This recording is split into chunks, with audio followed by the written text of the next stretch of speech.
नमस्कार, Dane news देख रहे हैं आप और आपके साथ मैं हूं प्रतिज्ञा कश्यप। खबरों की शुरुआत से पहले एक नजर डालते हैं उन खबरों पर जो बनी है आज की सुर्खियां।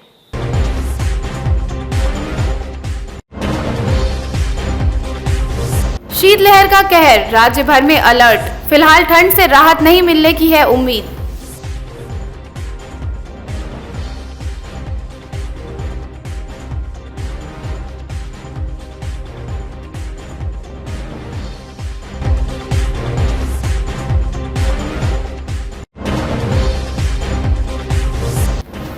पुलिस अधिकारी के चेहरे पर महिला दुकानदार ने फेंका खौलता चाय, गिरफ्तार कर भेजी गई जेल।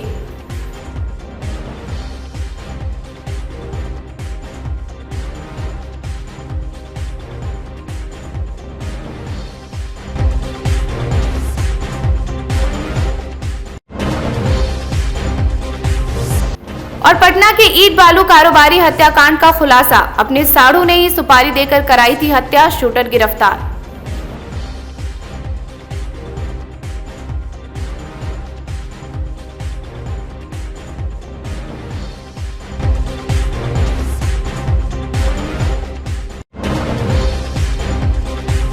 ये थी आज की सुर्खियां, अब खबरें विस्तार से। अगले 2 दिनों तक राज्य भर में शीतलहर और कोहरे को देखते हुए अलर्ट जारी किया गया है। धूप के कारण दिन के तापमान में थोड़ी वृद्धि हो सकती है, लेकिन रात का तापमान सामान्य से काफी नीचे जा सकता है। बिहार के अधिकांश हिस्सों में अधिकतम तापमान में सामान्य से 5 डिग्री की गिरावट देखी गई।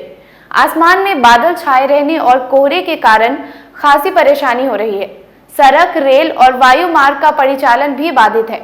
मौसम विभाग की माने तो अगले कुछ दिनों तक ऐसी स्थिति बनी रहेगी।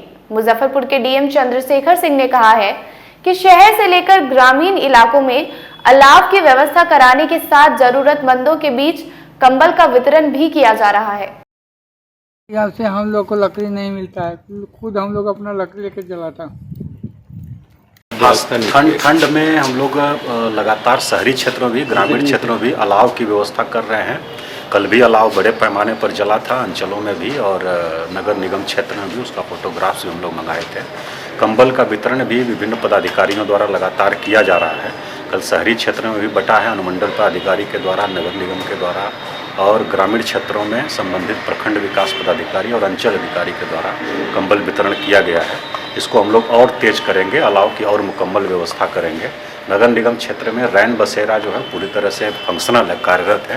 तो कहीं कोई इस प्रकार के लोग दिखते हैं तो उनको रैन बसेरा में आप लोग परामर्श दे सकते हैं, वो जाके वहाँ रुकें, वहाँ सारा इंतजाम किया हुआ है और इसको और हम लोग तेज करेंगे। नहीं, अलाव की व्यवस्था की गई है। आपके शहरी क्षेत्र में 13 से 14 जगहों पर की गई है, उसकी सूची हम लोग ले रहे हैं और लगातार निगरानी कर रहे हैं। और ग्रामीण क्षेत्रों में भी जो छोटे बाजार कस्बे हैं जहाँ जरूरत है वहाँ किया जा रहा है। एक महिला दुकानदार ने पुलिस अधिकारी पर खौलता हुआ चाय फेंक दिया। मामला अतिक्रमण हटाने से जुड़ा है। एसकेएमसीएच ओपी प्रभारी सुमन झा मेडिकल गेट के पास से अतिक्रमण हटाने पहुंचे। इसी बीच महिला चाय दुकानदार से बकझक शुरू हो गई। पुलिस ने जब दबाव बनाया तो महिला ने एएसआई सुमन झा के ऊपर खौलता चाय फेंक दिया। पुलिस अधिकारी का चेहरा झुलस गया है। मौके पर मौजूद पुलिस कर्मियों ने महिला को गिरफ्तार कर लिया है। अहियापुर थानाध्यक्ष सुनील रजक ने भी कहा कि मेडिकल गेट के पास हर हाल में अतिक्रमण को हटाया जाएगा। गेट पर चाय का दुकान लगाया था जी, और पेशेंट के परिजन से नाजायज पैसा उगाही कर रही थी। रोकथाम के लिए गए तो चाय दे पर जोड़ दिया। कब लगभग? 20 तारीख को शाम करीब 7 बजे।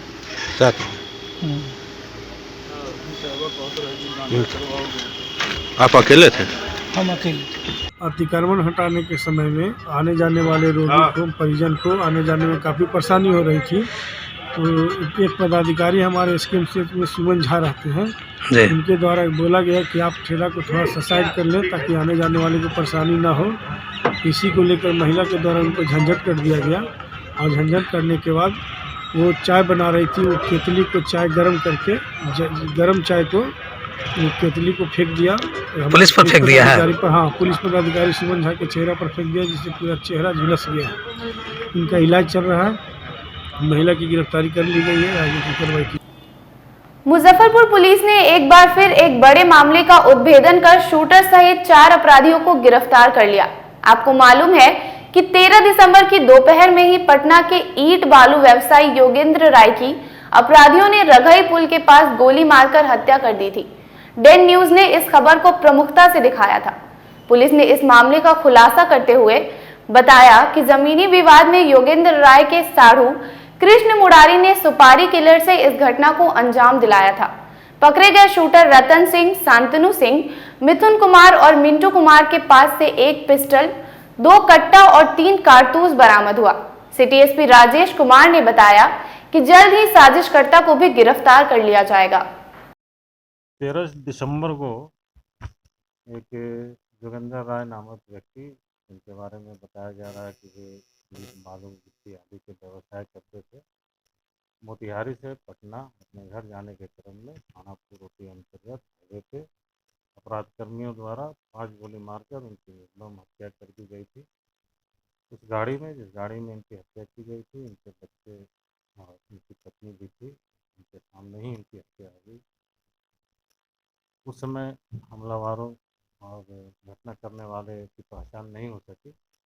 इसके लिए पुलिस अधीक्षक पूर्वी विनोद कुमार पांडे जी के नेतृत्व में थाना पुरोटी अध्यक्ष, जिला पुरोटी अध्यक्ष आदि को मिलाकर एक टीम बनाया गया और इन्होंने अपनी टीम के साथ में इस घटना का सफलतापूर्वक उद्भेदन करते हुए इस कांड में संलिप्त अभियुक्तों की गिरफ्तारी सुनिश्चित की है। गिरफ्तार अभियुक्तों के पास से घटना में प्रयुक्त पिस्टल, कट्टा आदि की भी बरामदगी हुई है। कुल 2 कट्टे और 1 पिस्टल। इस घटना में सम्मिलित 4 लोग, जिसमें मुख्य रूप से रतन कुमार सिंह, शांतनु कुमार सिंह, मिथुन कुमार और पिंटू कुमार की गिरफ्तारी हुई है। ये सभी एक शिवहर के रहने वाले हैं, एक दलसंड के रहने वाले हैं, एक और 2 सिवाई पट्टी के रहने वाले।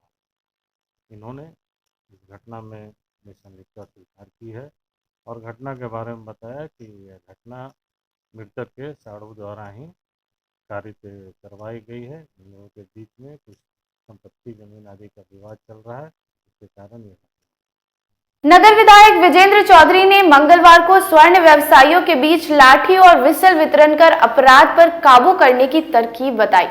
विधायक ने कहा कि अगर एकजुट होकर लाठी से ही रात्रि गश्ती की जाए तो अपराधियों को मुंह तोड़ जवाब दिया जा सकता है।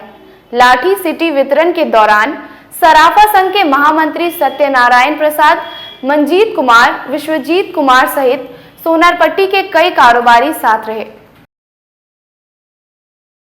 क्या उद्देश्य है बताइए? देखिए, आज का जो कार्यक्रम है, पूरे प्रदेश में जिस तरह से अपराध का ग्राफ बढ़ रहा है, व्यवसायी असुरक्षित हो गए हैं, तो अब सरकार और प्रशासन के भरोसे रहना संभव नहीं है। हम लोगों ने तय किया है कि हर जगह अपना व्यापारी भी अपनी तैयारी करके रखें। ये तो एक लाठी और भिसिल दिया जा रहा है, लेकिन इसके अलावा भी हमारी पूरी तैयारी है व्यवसायियों की। जो बाहर से हमारे व्यवसायी को तंग करने आएंगे, लूटेंगे, उसको यहाँ से बच के नहीं जाना है। सब लोग, पूरे शहर में हम लोग ये वातावरण बनाएंगे और व्यापारियों के हित में ये काम हो रहा है और सब लोग बहुत खुशी से इस काम कर रहे हैं। इसके अगले स्टेप में और भी कुछ कदम उठाएंगे हम लोग, जो बाद में बताएंगे, लेकिन हम लोग अपराधियों को अब पनपने नहीं देंगे अपने बलबूते। व्यापारियों को आत्मनिर्भर बना रहे हैं आप? आत्मनिर्भर बनना पड़ेगा, क्योंकि कोई उपाय नहीं है। दरभंगा में इतना बड़ा घटना घट गया, 1 रुपया का सोना वापस नहीं आया। क्या मतलब है? आदमी पकड़ा गया और सोना नहीं वापस हो रहा है, उसमें गोलमाल कहीं लगता है। इसलिए हम सब लोग तैयार हैं अपराधियों के खिलाफ लड़ने के लिए और सारे व्यवसायी, उनके यहाँ रहने वाले स्टाफ, सब लोगों को, और रात्रि गश्ती भी हम लोग बढ़ाने का प्रयास करेंगे कि ऐसा टीम बना दे जिससे कि शहर में अपराध रुके। इधर निर्वाचित होने के बाद पहली बार काटी के राजद विधायक इसराइल मंसूरी ने मंगलवार को मीडिया से रूबरू होते हुए कहा कि आगे आभार यात्रा सह जन संवाद कार्यक्रम के तहत अपने क्षेत्र के लोगों की समस्याओं से अवगत होंगे और उसका समाधान निकलवाने का प्रयास किया जाएगा। काटी एनटीपीसी परिसर स्थित तरंगिनी हॉल में आयोजित अपने प्रेस वार्ता में काटी विधायक ने कहा कि सरकार की कोई भी योजना धरातल पर काम नहीं कर रही। हर जगह लूट और भ्रष्टाचार फैला हुआ है। शराबबंदी पर काटी विधायक ने कहा है कि इसकी समीक्षा होनी चाहिए। हम तमाम काटी के सम्मानित जनता के बीच खुद एक कार्यक्रम लेकर के बढ़े हैं वो कार्यक्रम का नाम है आभार यात्रा सह जनसंवाद कार्यक्रम। प्रत्येक पंचायतों में बारी बारी से हम आभार यात्रा पर निकलेंगे और जनसंवाद कायम करेंगे। स्थानीय स्तर पर ग्रामीण इलाकों में जो भी समस्याएं हैं उन तमाम समस्याओं को हम सूचीबद्ध करेंगे। हम उस समस्याओं के बारे में जानेंगे और जितने भी सरकार के द्वारा जो चलाए जा रहे हैं कार्य योजना जनता के लिए, उन तमाम योजनाओं के बारे में क्या उसमें बुराइयां हैं, उन तमाम चीज़ों को हम रिकॉर्डिंग करने का भी काम करेंगे। जैसे कि आवास योजना में क्या हो रही है, बिजली की क्या स्थिति रहती है, सड़क की क्या स्थिति है, जन वितरण प्रणाली का क्या स्थिति है, इन तमाम योजनाएं दाखिल खारिज में क्या प्रॉब्लम है, प्रमाण पत्र बनाने में हमारे जनता को क्या परेशानी उठानी पड़ती है, इन तमाम चीज़ों को हम सूचीबद्ध करेंगे। जनता के बीच से हम उसका नकारात्मक पहलू को उजागर कर वीडियो रिकॉर्डिंग भी करेंगे। उसके बाद हम बीच बीच में प्रखंड कार्यालय, अंचल कार्यालय, नगर पंचायत कार्यालय, तमाम कार्यालयों के और संबंधित विभाग के को हम समीक्षा भी करेंगे। और जो 15 सालों से जो कांटी में भ्रष्टाचार जो चरम सीमा पर है, उस भ्रष्टाचार के खिलाफ तमाम लोगों को सहयोग से उस भ्रष्टाचार के खिलाफ लड़ने का काम करूंगा। बिहार सरकार की जितना ही योजना है, जो भी कानून बिहार सरकार लाई है, कोई धरातल पर नहीं है। अगर है तो उसमें लूट है। देखिए, हम दारूबंदी के पक्ष में हैं। नशा मुक्त समाज हो, ये बहुत अच्छा व्यवस्था है और हम निश्चित तौर पर चाहेंगे कि नशा मुक्त हमारा समाज हो।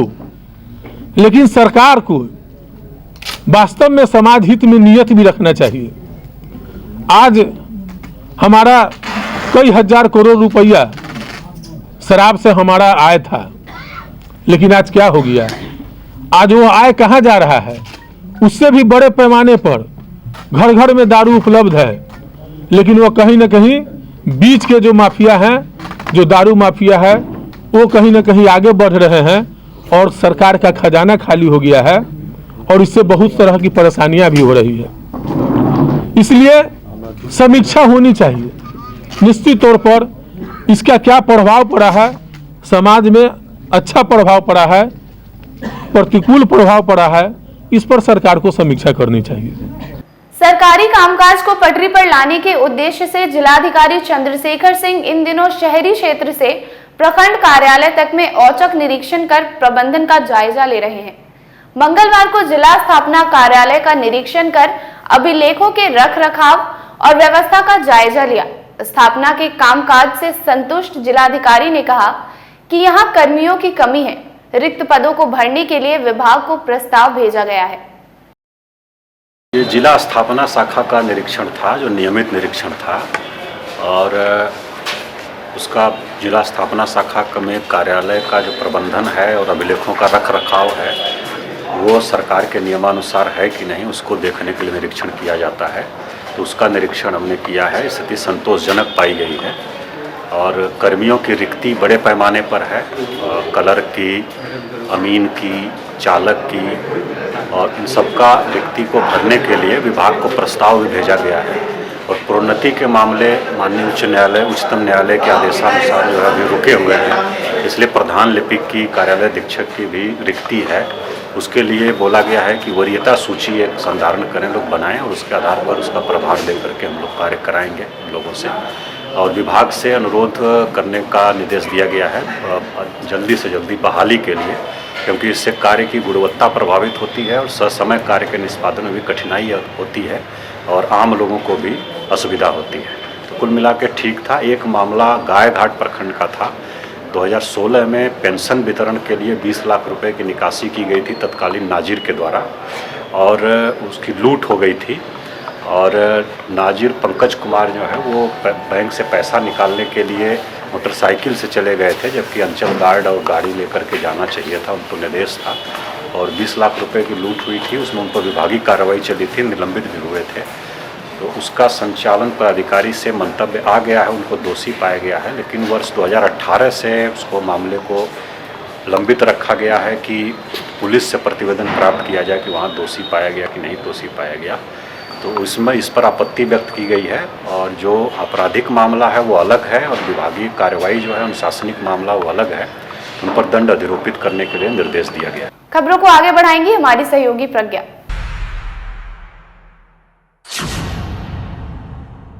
फुटपाथी दुकानदारों ने मंगलवार को खुदीराम बोस स्मारक स्थल से जुलूस निकालकर समाहरणालय में जोरदार प्रदर्शन किया। दुकानदारों ने कहा कि कोर्ट के आदेश को दरकिनार कर जिला प्रशासन मनमानी पे उतारू है। बिना जगह मुहैया कराए सभी दुकानों को उजाड़ दिया गया।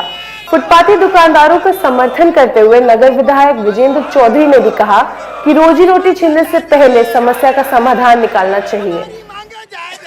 जितने भी दुकानदार हैं जो गरीब हैं, महाजन से पैसा लेकर के फुट पर रोड किनारे, यानी रोड पर नहीं, रोड किनारे अपना जीवन बसर कर रहे हैं और अपने बाल बच्चे का भरण पोषण करते आ रहे हैं। लेकिन हमारे जिला अधिकारी महोदय ने इससे पहले आश्वासन दिया था कि पहले आप लोगों को वेंडिंग जोन दे करके बसाया जाएगा और ये माननीय उच्च न्यायालय में हम लोग का केस चल रहा था। वहाँ से भी आदेश आया हमारे महोदय के पास कि इन लोगों को पहले बसाया जाए तब हटाया जाए। लेकिन अब देखिए बेरोजगारी बढ़ी हुई है, लोगों के पास अनेक समस्याएं हैं, फिर भी हमारे गरीब भाई जो डेली कमाते खाते हैं उनके बाल बच्चा भी भूखे मर रहे हैं। और यही इसीलिए हम लोग ये प्रदर्शन पर हैं कि आखिर हमारे जिलाधिकारी महोदय गरीब लोगों के लिए रोजी रोटी की व्यवस्था कैसे करेंगे। ये अगर महाजन से कर्जा लेकर के अपना रोजी रोटी चला रहे हैं तो इनको भी रोका जा रहा है, तो इनके बाल बच्चा इसी तरह भूखे मरते रहेंगे। सबसे बड़ी बात है कि न्यायालय में जो है, सबसे बड़ी बात है न्यायालय ने पूरा स्पष्ट बता दिया है कि आप किसी भी दुकानदार को जो रोड साइड में दुकानदारी कर रहे हैं, जो अपना जीवन जीविका पाल रहे हैं, जो बाल बच्चे को अपने देख रहे हैं, उसका क्या मतलब, उसको जो है जब तक उसको व्यवस्था नहीं दिया जाए आप उसको नहीं उजाड़ सकते। तो भी हमारे जिला कलेक्टर साहब जो है सबको उजाड़ के फेंक देते हैं बार बार, हर साल इसी तरीके से। तो हम कहाँ जाए, हमारे बाल बच्चा कहाँ जाएंगे, देखिए इतने तादाद में है, कहाँ जाएंगे ये सब। इनको जिला, इसीलिए हम लोग आए हैं जिला कलेक्टर से मिलने के लिए कि भाई इसका निदान निकालिए। जो हमारा जो न्यायालय है, जो अधिकार हम लोगों को दिया है वो अधिकार हम लोग को चाहिए और हम लोगों के लिए आप बैठे हुए हैं। बाकी हम कुछ नहीं चाहिए, हम लोग को जीविका चाहिए बस। हम लोग नहीं कमाएंगे मेरा तो कहाँ से खाएंगे। हम लोग कर्जा लेकर कमाते हैं, रोड पर फुटपाथ पर कमा रहे हैं और तब पर भी लोग डीएम साहब हम लोग को नहीं रहने दे रहे हैं। बताइए हम लोग कहाँ जाए। सबसे बड़ी बात है कि लोग हम लोग मजदूर है, ना बेटा है ना भाता है, हम लोग कहाँ पर खाएंगे, कहाँ कमाएंगे, कहाँ रहेंगे। हम लोग का लोन का पास नहीं कर, लोन के पास कर दिया, पैसा भी नहीं दिए, हम लोग कहाँ पर जाए बोलिए। हम लोग गरीब आदमी है, रोड पर जीते रोड पर मरते, इतना पुलिस तल्ला का हम लोग को पीटते रहते। यह काम बंद करो, बंद करो। तो जाम का कारण लोग मानते हैं कि कोई गरीब आदमी रोड पर बेच रहा है तो उसके कारण, लेकिन सच्चाई ये नहीं है। आबादी डेली बढ़ रही है, गाड़ियों की संख्या बढ़ रही है और रोड उतना ही का उतना है। तो कैसे मतलब समस्या का समाधान हो। रोड जाम तोड़ने के लिए इन सारी व्यवस्था को दुरुस्त करना पड़ेगा और गरीब लोगों को कहाँ बसाया जाए, कहाँ रखा जाए, फिर गाड़ियों को रखने का जगह कहाँ निर्धारित हो, ये सब। नागरिक मोर्चा के महासचिव मोहन सिन्हा ने कहा कि अंग्रेज चले गए लेकिन अंग्रेजियत अभी तक कायम है। मंगलवार को जिलाधिकारी को ज्ञापन सौंपते हुए मोहन सिन्हा ने कहा कि सरकारी पदाधिकारियों के आवास का क्षेत्रफल छोटा कर खाली जगहों पर फुटपाथी दुकानदारों को बसाने का काम किया जा सकता है। मुख्यमंत्री को संबोधित एक पत्र जिला पदाधिकारी के माध्यम से बिहार सरकार को भेजने के लिए जिला पदाधिकारी डॉक्टर चंद्रशेखर सिंह से आग्रह किया है कि आज जो प्रतिदिन गरीबों, असहाय, बेसहारों, फुटपाथ दुकानदारों को उजाला जाता है, सुबह में उजाला जाता है, शाम में फिर दुकान लगाते हैं, फिर सुबह में उजाड़ दिया जाता है। मध्य प्रदेश के मुख्यमंत्री और कांग्रेस के कोषाध्यक्ष रहे मोतीलाल के निधन पर मंगलवार को तिलक मैदान स्थित कांग्रेस कार्यालय में आयोजित शोक सभा में उपस्थित जिला अध्यक्ष अरविंद कुमार मुकुल सहित अन्य नेताओं ने 2 मिनट का मौन रखकर मृत आत्मा की शांति के लिए ईश्वर से प्रार्थना की। अखिल भारतीय कांग्रेस कमेटी के पूर्व कोषाध्यक्ष, वयोवृद्ध कांग्रेस के वरिष्ठ नेता, पूर्व मुख्यमंत्री, पूर्व राज्यपाल, पूर्व केंद्रीय मंत्री स्वर्गीय मोतीलाल वोरा जी के निधन पर मुजफ्फरपुर जिला कांग्रेस कमेटी के द्वारा आज तिलक मैदान कार्यालय में आज शोक सभा आयोजित की गई है। हमारे कांग्रेस पार्टी के एक वयोवृद्ध नेता थे, 93 वर्ष की उम्र में उनकी निधन हो गई, लेकिन वह एक तेज तर्रार नेता थे। जब वह 65-70 के समय विधायक हुए मध्य प्रदेश के, और उसके बाद प्रदेश कांग्रेस कमेटी के अध्यक्ष भी मध्य प्रदेश के हुए, मुख्यमंत्री भी हुए और कई राज्य के गवर्नर भी रहे। उसके बाद अखिल भारतीय कांग्रेस कमेटी के कोषाध्यक्ष भी रहे।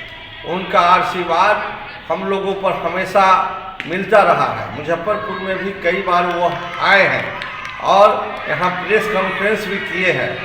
आज उनके निधन पर हम लोग उनके आत्मा को शांति प्रदान करने के लिए भगवान से यहाँ पे 2 मिनट का मौन रखे हैं और हम उनको भावभीनी श्रद्धांजलि अर्पित करते हैं। इसी के साथ आज की खबरों का सिलसिला यहीं पर होता है समाप्त। कल फिर मिलेंगे कुछ नई खबरों के साथ। तब तक के लिए डे न्यूज़ परिवार को दीजिए इजाजत। नमस्कार।